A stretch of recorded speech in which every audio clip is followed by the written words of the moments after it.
रायगड़ा भारतर संविधान प्रणेता Baba Saheb doctor PR. Ambedkar जयंती 2024 जिला सदर महकुमा कृष्णचंद्र नगर भवन टाउन हॉल रायगड़ा ठारे पालन करा जायछि।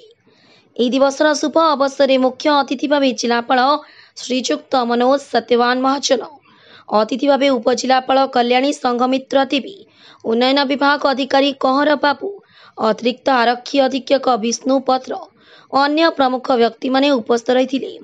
प्रथमे 7:30 समय स्थानीय बसस्टाण्ड ठारे अवस्थापित डॉक्टर पी.आर. आंबेडकर प्रतिमूर्ति रे माल्यार्पण, सकाळ 8 घंटे स्थानीय रामा टॉकीज निकट रे अवस्थापित डॉक्टर पी.आर. आंबेडकर प्रतिमूर्ति रे माल्यार्पण करी सकाळ 8:15 समय स्थानीय टाउन हॉल रायगड़ा ठारे स्मृति चरण सभा रे जोगदी कृति छात्र छात्री मानकु पुरस्कार वितरण करा जायतिला। बहु संख्यार विद्यालय छात्र छात्री माने कार्यक्रम रे जोग देथिले। जो छात्र छात्री अवस्था रे एथि उपस्थित अछंती गोटे कार्यक्रम रे अंशग्रहण करूछंती आ एही मंच खाली भाषण सर्वस्व देवा द्वारा छात्र छात्री मानकर एठी ध्यान नबू नाही ए कथा आमे अनुभव करूछु कारण छात्रावस्था अतिक्रम कौन भेदभाव किसी नहीं आम जाति धर्म किसी विशेष भाव नहीं। यह भारत विशेषता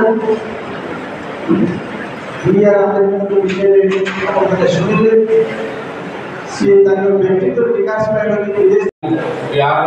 समस्त क्रेडिट को आज निश्चित भाव से देशर संविधान प्रणयन करते संविधान जहाँ उल्लेखित रही जानते आज हूँ भारत रत्न डॉक्टर बी.आर. आंबेडकर जयंती 133तम जयंती। ये अवसर में जिला लोक संपर्क विभाग तरफ जो कार्यक्रम आयोजन किया डॉक्टर बी.आर. आंबेडकर प्रतिचारण कर गुण गारिमार उद्बोधन एक्चुअली कहीं संविधान प्रणेता कह जाए सर आप परिचय दे कहे आज कार्यक्रम कौन करते कौन ना जिला संस्कृति अधिकारी रायगढ़ आज आमर संविधान प्रणेता डॉक्टर भीमराव आंबेडकर जन्मवार्षिकी आम पालन करूँ।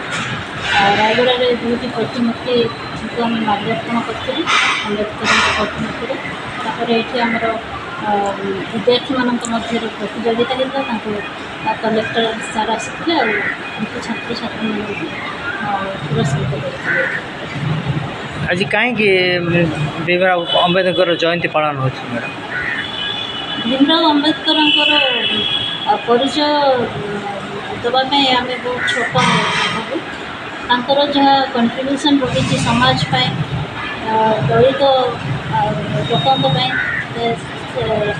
विश्व गोटे वार्ता प्रदान कर मानव मध्य जो भिन्नता अच्छी एकत्रित कर भीमराव आंबेडकर ही प्रचेषा जो आज एत सब भिन्नता मध्य गोटे एकता सृष्टि समस्त भातृभाव सृष्टि होते धन्यवाद।